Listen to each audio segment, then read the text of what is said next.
Hello Redditors, welcome back to Tales Against Humanity. Now, let's get started.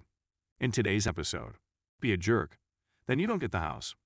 This is my father's story, told with his permission. I wanted to brag about my dad's decision to stick it to a jerk. My grandparents built then lived in the same home since the early 70s. It has 5 acres and was a small-scale farm for their family growing up. They both passed away within a month of each other several months ago.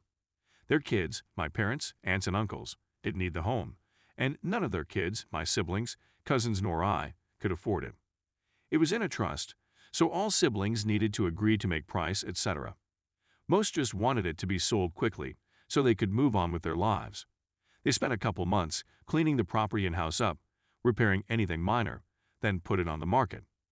Comparables estimated the property over $850K, but it did need more work, roof replaced, and some cosmetic work on the foundation.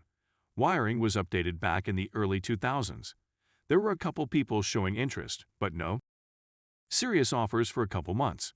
So we dropped the price down to around $830K since there was a little work to be done. Enter the most scuzzy realtor/buyer. He wanted it, but his wife really wanted it. They had put their house, in a more urban setting with a small fraction of an acre, on the market, and were under contract and basically guaranteed the same of their house for an obscene amount of money. According to my father, I forgot to ask how much their realtor found out it sold for. They negotiated down to $740K, and all of siblings, since the property was in a trust account, accepted. Sad to see it go to someone outside the family, but what do? Nobody could afford it or needed that much property. He represented himself as his realtor, which would mean he gets a percentage of the final price back at the end of it all. I understand it's not technically illegal in our state, but it's kind of BS IMO. That he started asking for reduced price for many things like the cost of taking the outbuildings down, a horse corral, horse tack shed, greenhouse and disconnected garage that was set up as a workshop. He said they were all a hazard, and he shouldn't have to pay for them coming down. They passed building codes. Just didn't look perfect cosmetically on the outside. Just one example of many. We just wanted to move on with our lives, but after we would accept an offer, he would then ask for more, drive the cost lower. Eventually got it down nearly below $600K. He had about $3K tied up in escrow to purchase it, and his deadline for closing on the house or losing that money was approaching. But he kept asking for more. Because he kept negotiating, he passed his deadline to get his money back.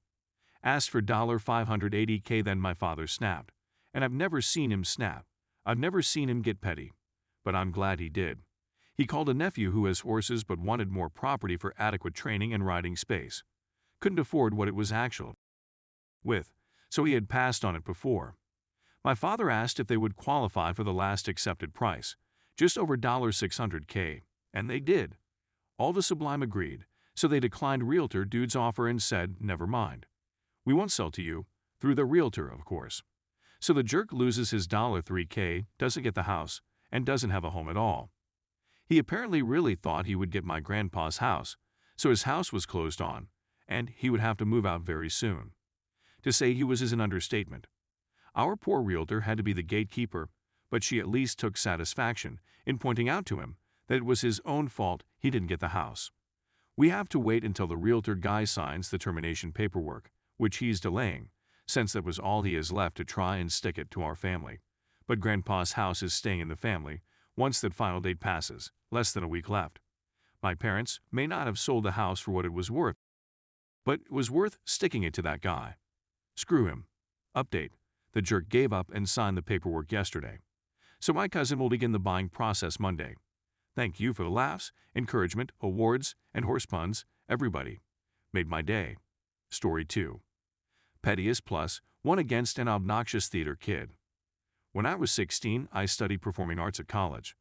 There was 2 versions of the cast that played the same characters on different nights, i.e. 4 performances each. However, due to my anxiety, the girl on the opposite cast acted as a stand-in if I felt overwhelmed. Originally due to said anxiety, I let her play one of my last nights, which was the final show.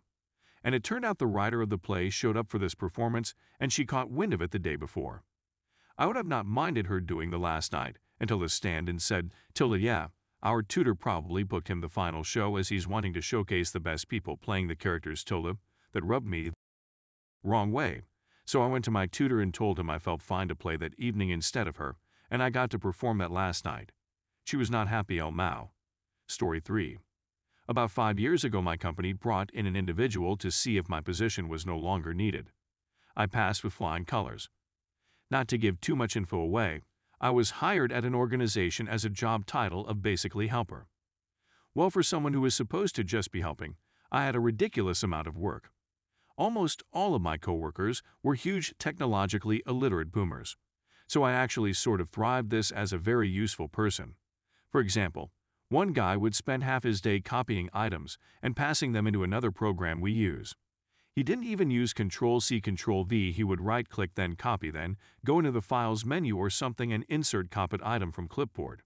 He was so proud of himself when he showed me because, don't worry, you won't have to retype everything. I wrote a program to do this automatically, but did not tell him. So I would just run it occasionally as part of my responsibilities. Anyway, I did a lot of stuff like this. I'd estimate I saved about 15 hours of work every day, on top of the 8.5 hours I did too. But then insert Sergeant Face. This wasn't the military, but I just like to call him that. We're having a team meeting when he shows up. White hair, combed-ish, a scrunched face, glasses. He just showed up one day and took notes during our morning meeting. At one point, someone brought up a name of one of our customers. I said, "Oh, is that the 300 LB guy with a big beard?" Sort of as a joke, because I mostly do back-end stuff. There was a guy like this I recently did some entrance stuff for. But I was wrong and my boss said, "No, it's blah blah some other person." Okay. Then we talked about that person a bit. Fast forward about a week, and this SGTFF is a complete to me. I don't know why, he will ignore me during group conversations, and literally sometimes scoff at me. Who actually scoffs at people? I was having a really rough week looking for some extremely important files. People were yelling all day. I was exasperated. Too much to do. I was having anxiety attacks at home in the middle of the night. But it was Friday, so I was pulling through. As I looked for this file, I ended up deep on our file structure, and the search returned a personal folder structure within one of the drives. I clicked out of curiosity, and there it was, SGTFF's notes. I opened it, and there was a whole section about me. This guy basically goes from location to location getting people fired to save the CEO money. And he was working on me now. I scrolled through his notes, and at the very top I saw Frosty thought a 410-24-year-old female patient was a 300 LB bearded man. Clearly atrocious attention to detail. That's just one example of how completely up his comments were. So, in combination with my job, which I generally liked and enjoyed, helping people, knowing I wasn't getting paid enough for my effort, this horrible week I had. And SGT Face's comments, I said this. I set up 3 email configurations. To my boss, letting him know I will be taking 2 weeks of vacation time. To be sent at 10 p.m. tonight. To the company, letting them know I will not be present for 2 weeks, so whatever work they currently need me to do, they will need to do themselves. To be sent Monday morning at 4 a.m. For any emails that came in, I set an auto response that said I will be out for an unknown amount of time for any routine, emergency, or even occasional items. It is imperative you reach out to SGT Face for assistance then. I turned off every automated task I had ever set up. Then I swung by FF's temporary office and said, "I think I found a way to make your job easier." He didn't even really turn his head to look at me, but just raised one eyebrow. Then I left. I actually got multiple calls on Monday morning I didn't answer. It didn't last long, apparently. But I stayed strong and didn't respond to anything. On Wednesday, I had a little anxiety about it, but I stayed as strong as I could. I thought about the tasks that needed a 2-day turnaround. There's no way some of the guys were keeping up with their normal duties. Guaranteed at least 2 people were no longer doing their normal jobs just to keep up with my automated tasks. I got a long email to my personal account, I guess from my resume or when I interviewed, from my boss on Thursday night of the first week. It went something like this. "Frosty, I know you're a smart person and probably figured out what the company had us doing. I would say it's very important you call me, but that probably isn't going to work, I see. I've talked with SGTFF's boss, and he will be leaving our location.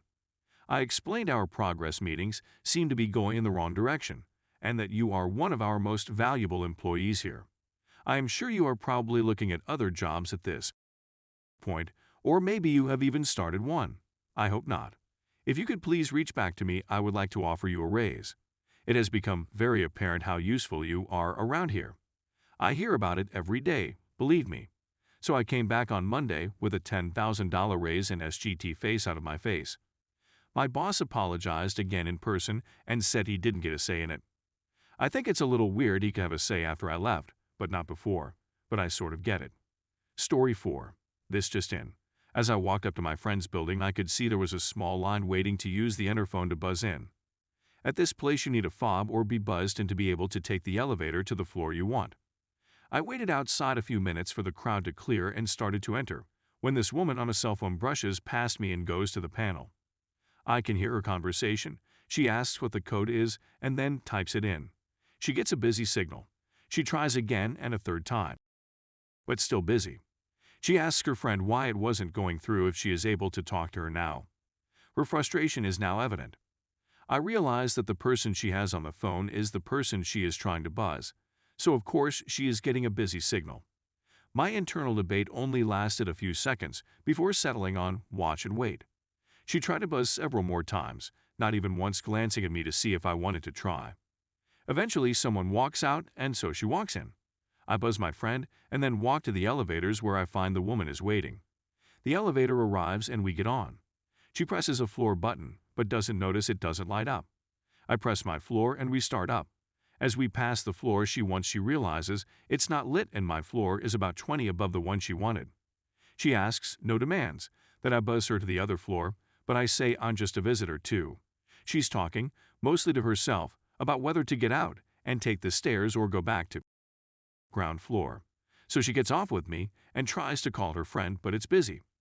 As I'm walking to my friend's door, I see her go into the stairwell, and I'm wondering to myself again, should I have told her that the floor doors are all locked and the only way out is by key or walking down to the ground? My internal debate settled on no.